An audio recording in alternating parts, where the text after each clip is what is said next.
Bine v-am găsit, dragii mei din Zodia Leu, oriunde v-ați afla. Bine ați venit tuturor pe canalul meu, Tarot Flori de Loto. Numele meu este Nina, pentru cei care nu mă cunosc. Și, ca de fiecare dată, mă bucur să vă am alături la fiecare lectură, atât pe dragii mei abonați, cum de asemenea și pe cei care poate sunteți pentru prima oară aici pe canal. Azi, așa cum am obișnuit, voi face o lectură atemporală, fără limită de timp, o lectură pe care voi să o puteți urmări oricând doriți sau atunci când apare în viața voastră.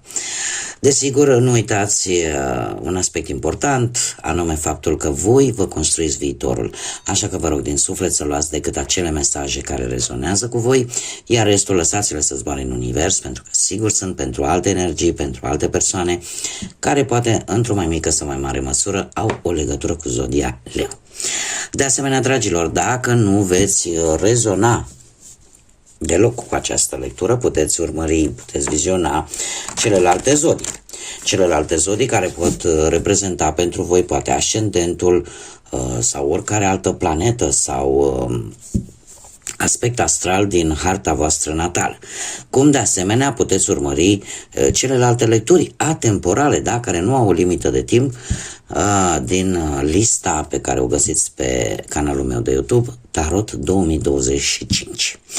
Lămurite toate aceste lucruri, haideți să vedem care este situația actuală pentru dragii mei din Leu în acest moment în care voi urmăriți această lectură. Și avem ghemul de ață, sau eu aș zice mai degrabă încurcătura. Încurcătura, ia să vedem ce mai avem aici, avionul și o stea căzătoare, ia să vedem.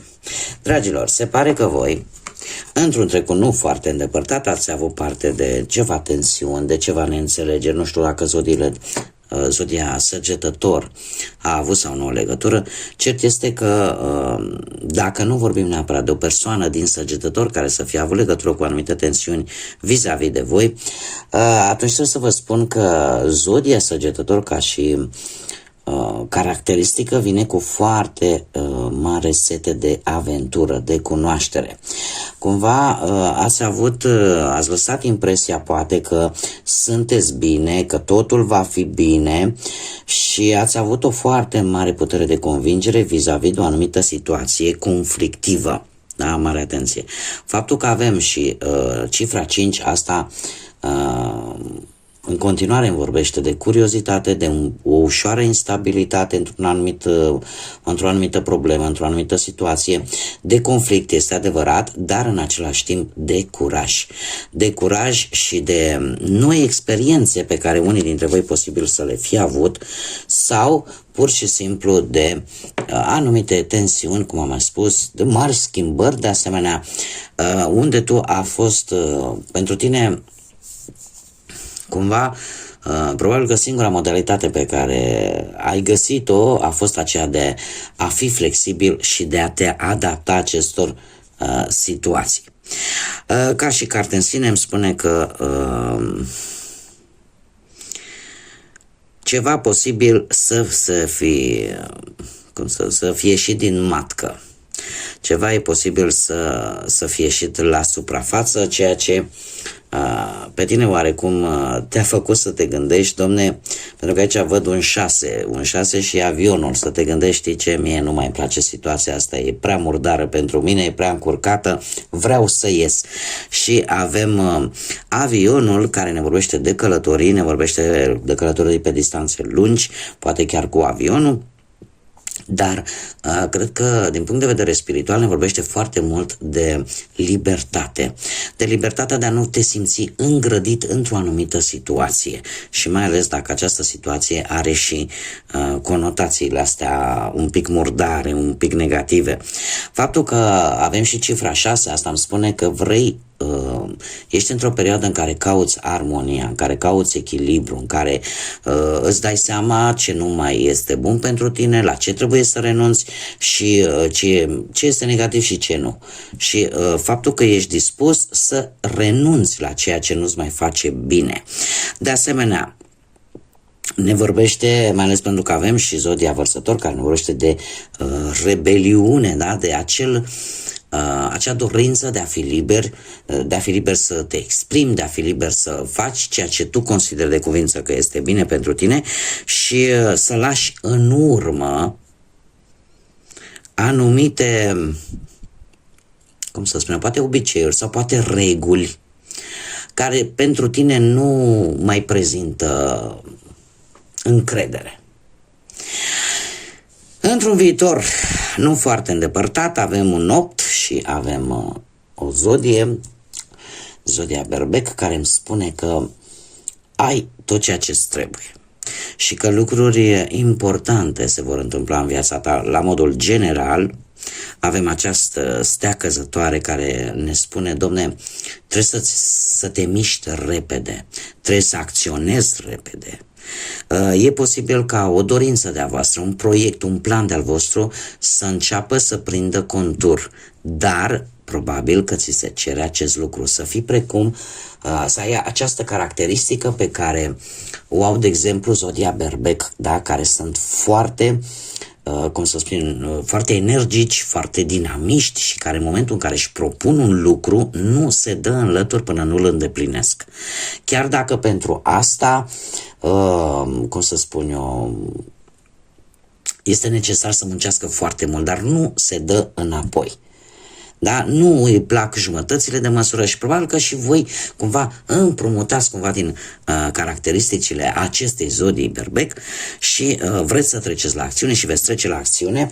Trebuie să mai spun că 8-ul, după cum bine știți, cei care mă urmăriți, de fiecare dată când apare vi-l descriu, este numărul reușite, este un număr karmic, ne vorbește de ambiție, ne vorbește de ordine cosmică și de liberul arbitru, da? De posibilitatea de a alege. Așa că în perioada următoare, dragilor, așa per general, o schimbare foarte importantă care pentru tine va fi foarte benefică și care are legătură cu ceva ce voi vă doriți. Haideți să vedem pe plan profesional. Pe plan profesional, o decizie importantă pe care voi ați luat-o în cariera voastră, în ceea ce ține de munca pe care voi o faceți, dar pe care ați luat-o cu sufletul, nu ați luat-o neapărat rațional. Îndrăgostiți, nu știu, aici ca și zodia, avem zodia Gemeni, zodia Balanță și posibil deja sunt două zodii de aer, aici avem ori Balanță, Gemeni, ori Vărsător, deci predomină pe partea asta profesională, da? Dacă rezonează pentru careva dintre voi, cum vedem și aici avem tot o zodie de aer, Vărsătorul. Deci aceste zodii cumva să aibă ceva de văzut cu viața voastră profesională, cu munca. Cum spuneam, îndrăgostiți îmi spune că unii dintre voi e posibil să vă fi decis într-un trecut nu foarte îndepărtat să schimbați locul de muncă sau să vă mutați în altă locație și acolo să încercați să vă găsiți altceva de muncă. Da, sau poate unii dintre voi chiar ați zis, domne, vreau să fac o afacere familiară sau vreau să fac să-mi deschid o firmă în care să invit prietenii cei mai apropiați ca și asociați sau poate chiar cu perechea ta să faci o asociere și să vă deschideți propria voastră firmă. În prezent avem Cavalerul de Spade, Cavaler de Spade care îmi spune, domne, dacă vorbim de un nou job, este o carte extraordinară. De ce? Pentru că atâta timp cât tu ai planul bine gândit, îl ai bine pus la punct, atunci go for it și nu te opri. Deci pentru noi afaceri, pentru un nou job, da? Sau pentru afacere proprie este o carte foarte bună. De ce? Pentru că e un bun moment să acționezi. Da? Pentru următoarea perioadă, dragilor, în viitor apropiat, avem Justiția, care ne vorbește posibil de anumite documente care trebuie făcute sau eu aș spune că colaborări și asocieri posibil, iar să fie semnări de colaborare, de contracte, de asocieri, dar care cumva să aibă legătură un pic cu anumite instituții mari, da? Cu anumite instituții care eliberează documente sau certificate sau orice altfel de documentație. În general, justiția, dacă nu vorbim de acest lucru, vorbim din punct de vedere spiritual, pe partea asta a muncii îmi spune că sunteți în căutarea unei dreptăți, sunteți în căutarea unui echilibru, că există într-adevăr o cauză și un efect din punctul ăsta de vedere al muncii. Trebuie să vă spun că lucrurile nu se vor mișca chiar atât de repede pe cât vreți voi, dar adică va necesita un pic de timp. Toate acțiunile pe care voi le veți face în următoarea perioadă din punct de vedere al muncii vor necesita un pic de timp și de reglarea anumitor documente. Pe partea banilor avem un 6 de monede care îmi spune că unii dintre voi posibil să fi vrut să cereți poate un credit, un împrumut sau alții poate să fi primit bănuți chiar în urma muncii voastre. Cumva, știți cum e cu 6 de monede? Și 6 de monede este o carte karmică. De ce? Pentru că ne vorbește atât de a da cât și de a primi. Da, unii e posibil să vă fi recuperat poate niște bănuți din altă parte. Pajul ăsta de monede aici îmi spune că da, se pare că e o situație în care chiar dacă așteptați, nu știu, poate un împrumut sau să vi se returneze niște bănuți. Avem aici un paj de monede care cumva îmi spune că unii dintre voi sunteți în faza în care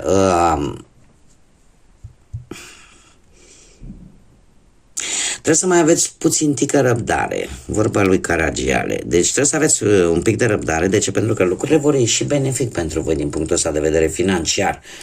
Orice situație care este legată de partea asta financiară, chiar dacă așteptați o returnare de fonduri sau să obțineți poate un împrumut sau nu știu, o sumă de bani sau ca o situație financiară să se rezolve, trebuie să mai aveți puțin tică răbdare.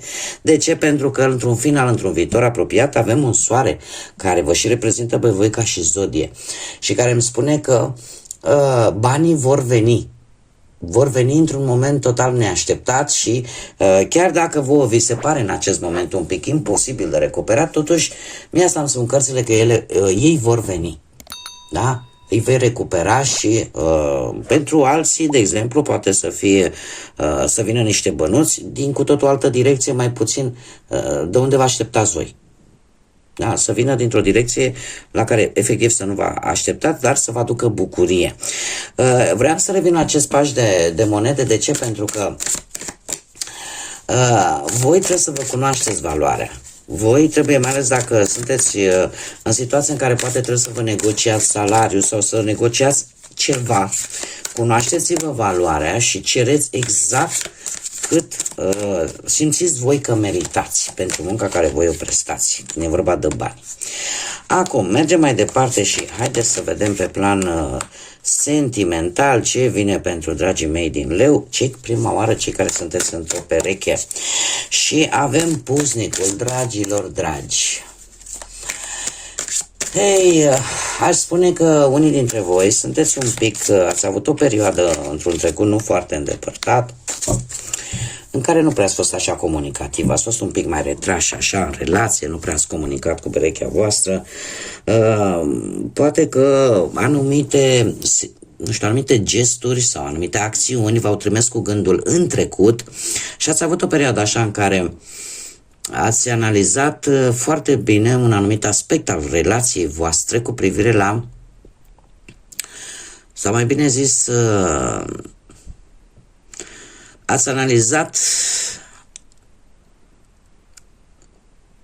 nu știu, ați aruncat o privire în trecutul vostru sau în trecutul relației voastre pentru a găsi niște răspunsuri, mai bine zis. Iar în prezent, de asemenea, avem forța care vă reprezintă pe voi ca și zodie și care îmi spune că pe planul ăsta al dragostei, mai ales în pereche, există foarte multă atracție. Există foarte multă atracție fizică, foarte multă senzualitate, Da? E ca și cum s-a schimbat la 180 de grade cum ați fost cu ceva timp în urmă și cum sunteți acum. Parcă e ca și cum ai zice, domnule, am analizat situația, mi-am adus aminte de fapt, poate cum ne-am cunoscut sau cum au fost lucrurile sau cum am început această relație și în acest moment, asta mi-arată cărțile, în acest moment cumva se intensifică și mai mult atracția dintre voi. Sunteți mult mai înțelegeți pe celălalt dintr-o perspectivă total diferită. Iar faptul că avem un rege de bâte aici, alte zodii de foc, care pentru unii poate să rezoneze, aici avem zodia Fecioară, iar aici sunteți voi, iar aici avem alte zodii de foc în afară de voi, da? Poate să fie tot Leu sau Berbec sau Săgetător. Cert este că lăsăm la o parte zodiile, da? Pentru că nu sunt o regulă de bază, mai ales într-o lectură generală. Trebuie să vă spun că acest rege de bâte pe plan amoros vine cu a face lucruri împreună. Vine cu o perioadă destul de stabilă, destul de liniștită și sunteți dispuși. Există o atracție magnetică între voi, dragilor. Da? E ca și cum ai zice, parcă e mai mult decât era. Dar în sensul pozitiv. Acum, haideți să vedem pentru cei care sunteți singuri, dragilor, cei care poate sunteți singuri în urma văduviei, a unui divorț, a unei despărțiri, separări sau pur și simplu nu v-ați găsit jumătatea. Ei, dragilor, la voi, ați avut o perioadă în care ați vrut chiar să ieșiți din zona voastră de confort și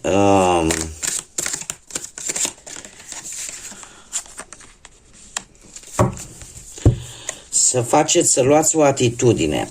Acum ce să vă spun eu vouă, că cu treiul ăsta de bâte, într-un trecut nu foarte îndepărtat, v-ați axat, ca să zic așa, mai mult pe partea asta a muncii și nu prea v-a interesat tare mult aspectul ăsta relaționat cu sentimentele, cu dragostea. Mai ales că aici în prezent avem și un 5 de spade care mie îmi spune că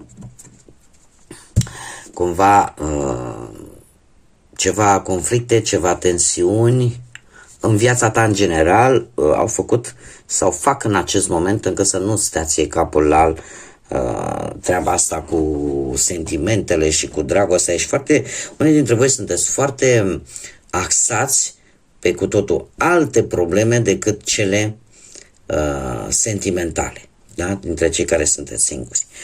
Dar într-un viitor apropiat, foarte interesant aici acest aspect. De ce? Pentru că avem magicianul care totuși te îndeamnă ca într-un viitor apropiat totuși să ieși, să socializezi mai mult. De ce? Pentru că ai tot ce trebuie. Și eu aș spune că poate mulți dintre voi vă veți da seama, știi, nu-mi lipsesc, poate banii nu-mi lipsește, un job bun sau o casă sau ceea ce îmi trebuie. Totuși, mulți, și asta vă spun din ce am văzut și eu din experiența propriei mele vieți și persoanele cu care m-am întâlnit de-a lungul vieții, și vreau să spun că de multe ori aveau absolut tot ceea ce este lumesc posibil să ai. Da? Bani, case, mașini și așa mai departe. Dar la un moment dat m-am mai trezit și cu persoane care îmi spuneau, domnule, zice, dacă aș putea să cumpăr iubirea, aș da toți banii care i-am. Deci, mare atenție pentru voi, dragilor, cei care în acest moment sunteți atât de preocupați. E adevărat că de multe ori situația ți-o cere și eu știu că sunt mulți care să-mi zică, Doamne, știi cum e cu dragostea asta care trece prin stomac, sunt perfect de acord. Dar în momentul în care ajungi la o vârstă și ai toate aceste lucruri, dar nu ai cu cine să le împarți, atunci, de fapt, e un pic nu foarte târziu, pentru că am avut persoane care s-au îndrăgostit la 70 ceva de ani și nu e nimic rușinos în lucrul ăsta. E cam același lucru îl spune această carte. Magicianul. Faptul că ai tot ceea ce îți trebuie și că la un moment dat, într-un viitor nu foarte îndepărtat, vei simți că, Doamne, am tot ce îmi trebuie, dar ceva parcă lipsește. Adică vei simți nevoia să ieși, să cunoști lume nouă, să ieși mai mult în societate și să lași toate aceste situații, pentru că cinciul de spade îmi vorbește de niște situații în care, dom'le, fiecare se bate cu pumnul în piept, fiecare zice eu am dreptate, ba nu, eu am dreptate și uite, eu îți aduc argumente și eu îți aduc și eu argumente și este o luptă continuă, pentru că aici mi-apare o situație de genul ăsta. Acum nu știu, e posibil să fie legată de muncă, e posibil să fie legată de cineva din familie, e posibil să fie legată de amici, da? Dar cumva toate aceste râcâieli și fiecare are partea lui de dreptate, știți cum e, că adevărul e undeva la mijloc. Cărțile mie îmi spun că totuși trebuie, poate că ar trebui să lași toate aceste tensiuni, toată această energie negativă și să cauți oameni noi. Da? Pentru că și de asta ne vorbește magicianul. Pentru că ai cu ce, ai capacitatea să poți să duci poate o conversație și cu alte tipologii de oameni noi care nu ai avut de-a face până acum și în felul ăsta să lași în urmă toată această încărcătură negativă, pentru că eu din ce văd eu aici e destul de încărcătură negativă pentru cei care sunteți singuri. Ei, dragilor, și ultimul mesaj al acestei lecturi avem pământul înghețat. Chiar și în cele mai reci locuri există flăcări ale speranței. Un pic așa asemănător cam cu ce vă spuneam până acum. De ce? Este un mesaj care ne spune că indiferent cât de negru vi s-ar părea sau cât de ostil vi s-ar părea anumite situații sau anumite locuri în care voi vă aflați în acest moment, căutați acea licărire, căutați